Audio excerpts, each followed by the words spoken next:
Gold trusted gold buyers. మీరు తాకట్టు పెట్టిన బంగారాన్ని విడిపించి ఈ రోజు ఉన్న మార్కెట్ ధరకు కొనబడను.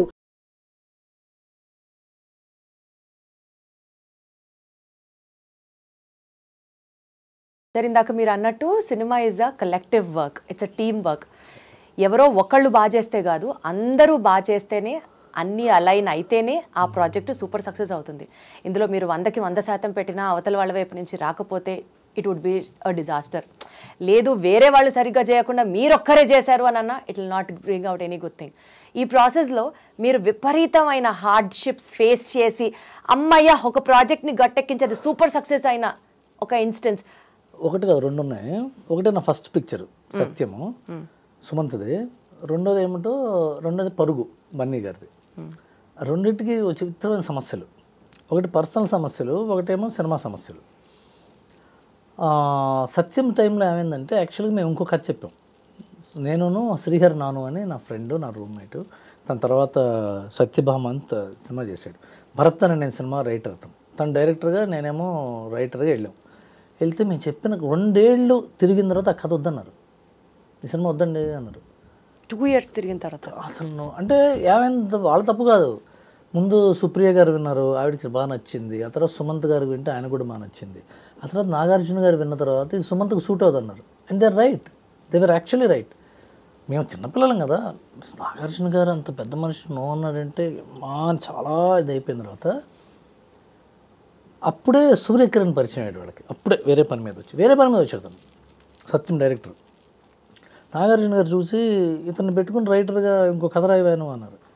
అంటే పోయింది అవకాశం అనుకున్న 9 నిమిషాల్లో ఇంకో అవకాశం వచ్చింది. 10 నిమిషాలు కూడా కాదు. ఓకే, నేను లేదా వెళ్ళిపో అన్నారు. బయటకు వచ్చాడు. అదేమో ఆ సూర్యకిరణ్, ఈ రైటర్ని పెట్టుకో, ఇతను బాగానే చెప్తున్నాడు అన్నారు Nagarjuna garu. Supriya used to like me lot. అంటే we are all one age group and I was enthusiastic. She was new with the studio and she's now doing great.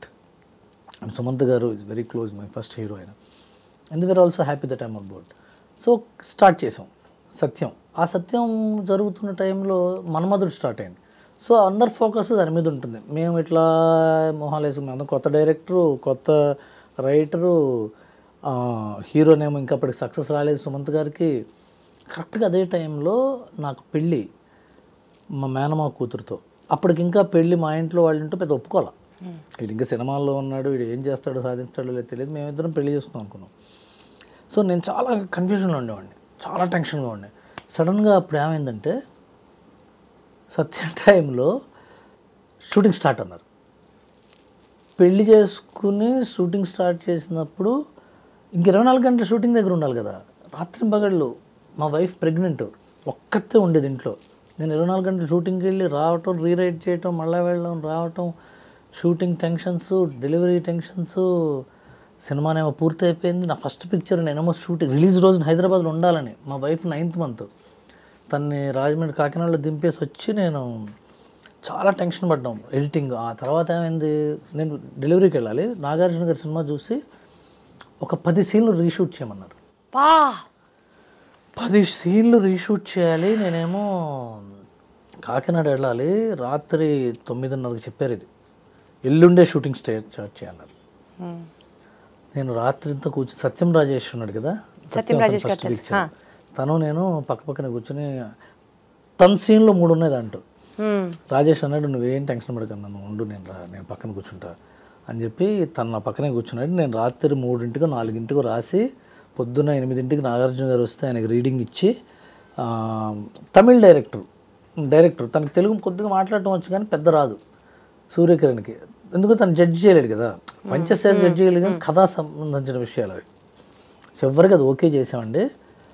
అది రిలీజ్ అయిన రోజున యూ హ్యావ్ టు ఫీల్ మీ, చాలా ఆనందపడ్డా. నాకు కళ్ళంబడి బొటబొట నీళ్ళు వచ్చేసినాయి. ఎందుకంటే ఎంతో కష్టపడి, నాకు చాలా ఇష్టం నాగార్జున గారు, మా నాన్నగారు నాగేశ్వరరావు గారి ఫ్యాన్. అదే కంపెనీలో నేను రైటర్ అవ్వటం అనేది it is a thrilling moment for me. తర్వాత ఇది పర్సనల్ స్టోరీ, ఎవరికి పట్టింది కాదు కదా, పర్సనల్ స్టోరీ. నేను నాకు ఏవైతే ఏంటి కట్ చేస్తే పరుగు సినిమా భాస్కర్ బొమ్మరిల తర్వాత సినిమా, అది అల్లు అర్జున్ సినిమా, పెద్ద సినిమా. అది వర్క్ చేస్తుంటే నాకు భాస్కర్కి రోజు గొడవలే.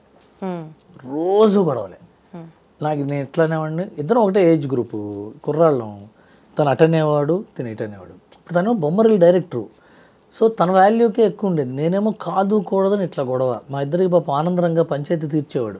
ప్రతిరోజు గొడవే, ఇలా రాయాలి, అలా రాయాలి, ఇలా రాయాలి. But he loves me not as a person. నాకు ఇప్పటికీ ఫ్రెండ్, నేను చెప్తున్నాను, ఎందుకు తను చూసి కూడా నవ్వుకుంటాడు చూస్తే. చివరికి అది సినిమా జనవరిలో రిలీజ్ అవ్వాల్సింది పోస్ట్ పోయి మేకు వచ్చిందిగో ఈ ప్రాబ్లమ్స్ వల్ల. ఆ సినిమా షూటింగ్ అండి కొడైకెనాల్లో. ఆ కొడైకెనాల్ ఏంటంటే షూటింగ్ ఎలా చేయాలంటే మిస్ట్ వస్తూ ఉంటుంది. ఆ మిస్ట్లో హీరోయిన్ చూడాలి హీరో. ఆ మిస్ట్ మన చేతుల్లో లేదు కదా, అది నేచర్, అది అలా వచ్చి వెళ్ళిపోతూ ఉంటుంది. అది దాన్ని ఆపి ఉండో కాసేపు అనలేం కదా. అది మొత్తం వస్తే మనిషి కనపడ్డు. అది వెళ్తున్నప్పుడు వస్తున్నప్పుడు తీయాలి. అది రోజుకు 4 షాట్లు తీయగలం అంతేగా. అంటే వేరే పనులు చేసుకుని వాళ్ళు మిస్ట్ వచ్చిందని తీసేవాడు. అదేంటది 200 మీటర్లు దిగి మళ్ళీ 200 మీటర్లు ఎక్కాలి కొండ. అది ఆక్సిజన్ తక్కువ ఉండేది. పైగా అదేంటి సమ్మర్లో కొడైకెనాల్ బ్రహ్మాండంగా ఉంటుంది. అది ఆగస్ట్, సెప్టెంబర్, అక్టోబర్లో చేశారు అక్కడ. చలి, చాలా హార్డ్షిప్స్ ఫేస్ చేసిన తర్వాత నాకు కరెక్ట్ December 31 నాడు హార్ట్ అటాక్ వచ్చింది. ఆ పరుగు సినిమా జరుగుతున్నప్పుడు December 31 వచ్చి Jan 1 నాడు నాకు ఏదో ట్రీట్మెంట్ చేశారు. మళ్ళీ Jan 7 నుంచి నేను వాజ్ ఇన్ ద షూట్. 6 daysలో రికవర్ అయిపోయారు. హలో ఫటక్. నేను 4th ఇంటికి వచ్చా. 4th నాకు 4 రోజులు ఉంచుతారు హాస్పిటల్లో. 4th ఇంటికి వచ్చా, 7th మళ్ళీ షూటింగ్ వెళ్ళిపోయారు. పాపం అదే టైంకి భాస్కర్ వాళ్ళ మదర్ చనిపోయారు. నాకు ఇలా జరిగింది, తనకు అలా జరిగింది. But he also came back immediately in 4 days. అప్పుడు కష్టపడి చివరి దాకా డబ్బింగ్లో, ఎడిటింగ్లో, పబ్లిసిటీలో కాపీ అలా వెళ్ళి ప్రసాద్ మల్టీప్లెక్స్లో షో వేశారండి. We understood that film is a super hit. స్లోగా స్టార్ట్ అవుతుంది సినిమా. చివరికి వచ్చేటప్పుడు నేను చూస్తుంటే జనం ఏడుస్తున్నారు. ఆ రోజున నేను మౌనంగా నాలో నేను ఏడ్చా, బా ఎంత బాగుందని. ఆ తర్వాత నాకు కూతురు పుట్టింది. అది కూతురు మీద సినిమా. అది అవును, నేను మా అమ్మాయికి చూపించా. మొన్న 60 దానికి 15 years వచ్చినప్పుడు దానికి చూపించా. నేను దాన్ని ఊహించుకుని రాసా. ఇలా నాకు కూతురు ఉంటే నేను ఎలా ఆలోచిస్తాను, దాని గురించి నేను ఎంత ప్రేమిస్తాను అని. And I'm really happy. అదొక సినిమా నా లైఫ్లో షేక్ చేసిన సినిమా. Very happy sir. యాక్చువల్గా ఈ సందర్భం వచ్చింది కాబట్టి మాట్లాడుతున్నాను. సినిమా ఇండస్ట్రీలో సార్ ఒక్కొక్కళ్ళకి ఒక సినిమా జరిగేటప్పుడు చాలా స్టోరీస్ ఉంటాయి పర్సనల్గా. ఇలాంటి హార్డ్షిప్స్ ఫేస్ చేస్తూనే ఉంటారు. అది చిన్నదా పెద్దదా అని లెక్కేయడానికి కాదు. బట్ స్టిల్ ఇన్ని హార్డ్షిప్స్ ఫేస్ చేసి ఒక సినిమా తీసిన తర్వాత హాయిగా ఒక ఏసీ రూమ్లో కూర్చొని చేతిలో కాఫీ తాగుతూ ఈ సినిమాకి నేను ఇచ్చే రేటింగ్ అని ఇస్తారు చూడండి. నాకు అసలు ఎంత కోపం వస్తుందంటే, ఎంత కష్టం లేకపోతే ఆ సినిమా, ఒక్కొక్కడి హార్డ్ వర్క్ ఎంత లేకపోతే ఆ సినిమా తీస్తారు. Who are you to decide the fate of the movie and పర్సనల్గా నాకు అనిపిస్తుంది. ఇప్పుడు I have a different view on it. సినిమా మీద రేటింగ్ ఉంటుంది కదండి. సినిమా మీద రేటింగ్ కాదు, ప్రపంచంలో ఎవ్రీ ప్రోడక్ట్ మీద రేటింగ్ ఉంటుంది. సబ్బుల మీద రేటింగ్ ఉంటుంది, కార్ల మీద రేటింగ్ ఉంటుంది, పెన్సిల్స్ మీద రేటింగ్ ఉంటుంది, పెన్నుల మీద, షూ మీద రేటింగ్ ఉంటుంది, డాక్టర్స్ చేసే వైద్యం మీద రేటింగ్ ఉంటుంది, ప్రతి దాని మీద రేటింగ్ ఉంటుంది. ఆర్ట్ మీద rating. Michelangelo painting art చేస్తే ఆర్ట్ ఎగ్జిబిషన్లో వెళ్ళి క్రిటిక్స్ ఉంటారు, గీత బాగాలేదంటారు. You can't say anything because they are part of the society. ఈ పార్ట్ ఆఫ్ ద సొసైటీది ఉన్నప్పుడు మనం ఆ రేటింగ్ని, ఆ విమర్శని తీసుకోవాలి. వేరే ఆప్షన్ లేదు. ఇప్పుడు మీ ఇంటర్వ్యూలకు రేటింగ్లు పెట్టట్లేదు, కానీ ఇంటర్వ్యూలకు కూడా రేటింగ్ పెట్టచ్చు యాక్చువల్గా. ఎస్, దీప్తి గారి ఇంటర్వ్యూ బెటరా, XYZ ఇంటర్వ్యూ బెటరా, వేరే వాళ్ళ ఇంటర్వ్యూ బెటరా, ఐ డ్రీమ్లో ఉన్నప్పుడు బాగా చేసింది ఆవిడ, ఇంకో కంపెనీకి బాగా చేసింది, ఎందుకు చెప్పచ్చు. ఏం చేయలేము. అది వాళ్ళ హక్కు, వాళ్ళ జీవన విధానం అది, లేకపోతే జీవన భృతి కూడా అదే, వాళ్ళకి అదే కదా ఆధారం, జీవనాధారం. సో క్రిటిక్స్ని సీరియస్గా తీసుకోవాలా లేకపోతే వాళ్ళు పట్టించుకోకర్లేదా అనేది కూడా personal choice. But when it is affecting a business, అది సీరియస్గా తీసుకోవాల్సి వస్తుంది. ఇవాళ స్టోరీ డిస్కషన్స్లో కానీ, ఇవాళ పబ్లిసిటీ డిజైన్స్లో కానీ, లేకపోతే మేకింగ్ సైడ్లో కానీ, రేపొద్దున trollers is different story, will discuss later. రేపొద్దున రేటింగ్ ఇచ్చేటప్పుడు ఇలా ఇస్తారు, రేపొద్దున వాళ్ళ సైట్లో ఆర్టికల్ రాసేటప్పుడు దీని మీద క్వశ్చన్ చేస్తారు, లేకపోతే రేపొద్దున ఫస్ట్ మార్నింగ్ షోకి వెళ్ళిన తర్వాత ఇలాంటి అబ్జెక్షన్స్ రావచ్చు అని ఒళ్ళు దగ్గర పెట్టుకునో, భయపడుతూనో, కంగారు పడుతూనో, అతి జాగ్రత్త తీసుకుంటూనో, జాగ్రత్త పడుతూ సినిమాలు తీస్తున్నాయి. ఒక్కోసారి అవి ఎక్కువ తప్పును కూడా చేస్తున్నాయి. ఎందుకంటే ఆర్గానిక్గా కథ చెప్పే పరిస్థితి పోయి ఈ కామెంటరీ ఇట్లా ఉంటుంది, ఇలాంటి కామెంటరీ ఇలా ఉంటుంది కాబట్టి ఇలా చేద్దాం అని ఒకసారి తప్పు కూడా జరుగుతుంది, ఒకసారి మంచి కూడా జరుగుతుంది. రెండు అదే సార్, కన్స్ట్రక్టివ్గా వెళ్ళినంత కాలం దానివల్ల నష్టం లేదు. అంటే నాకు అంటే ఇట్స్ ఏ ప్లాట్ఫామ్.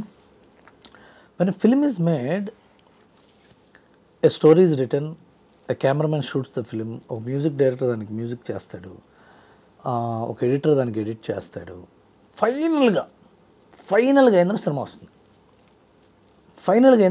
వీటన్నిటికీ డైరెక్టరే మూల కారణం, అంటే డెసిషన్ మేకర్. ఒక్కోసారి ప్రొడ్యూసరు, ఒక్కోసారి హీరో, లేకపోతే ముగ్గురు, లేకపోతే డైరెక్టర్ టీంలో ఎవరో పెద్ద మనుషులు. ఇది రాసేవాళ్ళు, ఆర్టికల్స్ రాసేవాళ్ళు ఎడిటింగ్ బాగాలేదంటారు. ఎడిటింగ్ బాగాలేదనేది ఇంపాసిబుల్ చెప్పటం. ఎడిటింగ్ బాగాలేదని చెప్పటం, ఎడిటర్ పనితనం బాగాలేదంటారు. పాపం ఎడిటర్ ఎంత బాధపడతాడంటే, ఎడిటర్ పనితనం ఎందుకు బాగోలేదు, డైరెక్టర్స్ కాల్. ఎడిట్ ఎలా ఉండాలి, డైరెక్టర్స్ కాల్. ఎడిట్ ఎలా ఉండాలో, ప్రొడ్యూసర్స్ కాల్. ఎడిటర్ కాల్ కాదు అది. ఎడిటర్ చాలా గట్టిగా చెప్తాడు, ఇది కరెక్ట్ కాదండి, ఇది బాగోలేదండి, ఇలాగే చేద్దాం. నువ్వు ఎంత చెప్పినా డైలాగులు బాగాలేదంటారు. డైలాగులు ఓకే చేసేది ఎవరు? డైరెక్టర్ కదా. ఒకసారి హీరోకి ఈ డైలాగ్ కంఫర్టబుల్ లేదు, అయితే హీరోయిన్ బొంబాయి అమ్మాయి, లేకపోతే ప్రకాష్ రాజుల గారు పెద్ద మనిషి వచ్చి, ఆయన మహానుభావుడు, విద్వత్తు ఉన్న వ్యక్తి, ఆయన రే ఇలా కాదురా, ఇంకోటి రా చేద్దాం అంటాడు. మనం అప్లైజ్ చేస్తాం. అది వచ్చిన తర్వాత ఇలా లేదు, ఇది బాగాలేదంటే, డైలాగులు బాగోలేదు, ఆ ఇంట్రికసీస్కి వెళ్ళినప్పుడు ఇబ్బందిగా ఉంటుంది. ఎందుకంటే అది కాదని తెలిసిపోతుంది. అది మీరు సినిమాగా ఒక సినిమాని ఒక సమూలమైన పద్ధతి మీరు కామెంట్ చేస్తే ఇట్స్ ఫైన్, సినిమా బాగాలేదు, బాగుంది, లేకపోతే స్లోగా ఉంది. ఎడిటింగ్ బాగాలేదు వేరు, స్లోగా ఉండడం వేరు. యాక్చువల్గా స్లోగా is a call taken by director to tell the story like that. So ఒకసారి నేను ఒక సినిమా చేశాను, సెకండ్ హ్యాండ్ అయిన సినిమా నేను ప్రొడ్యూస్ చేశాను, కిషోర్ తిరుమల డైరెక్టర్గా. ఆ సినిమా చేసినప్పుడు మా హార్డ్ డిస్క్ పగిలిపోయింది. పగిలిపోయి ఎడిట్ రూమ్లో ఉన్న చాలా లో క్వాలిటీ ఫుటేజ్ని సినిమాగా వదిలేసాం. సెకండ్ హాఫ్ అంతా, ఫస్ట్ హాఫ్ ఏమో 1 HDలో ఉండదు అప్పుడు పాత కెమెరాలు, ఇదేమో 720 MP. ఎవరు రాసేది తెలుసా? అతను ఇప్పుడు లేడు పాపం, చనిపోయారు ఆయన, క్రిటిక్. సెకండ్ హాఫ్ ఫోటోగ్రఫీ చాలా బాగుంది, ఫస్ట్ హాఫ్ బాగాలేదన్నారు. Second half cheap quality. So that is the knowledge that these critics have on. That's what I meant, sir. Exactly. So on a whole మీరు సినిమా గురించి రాస్తే it's fine. ఆ ముక్కలుగా లోపలికి వెళ్తే వాళ్ళు తెలియనితనం కూడా అప్పుడప్పుడు తెలుస్తుంది.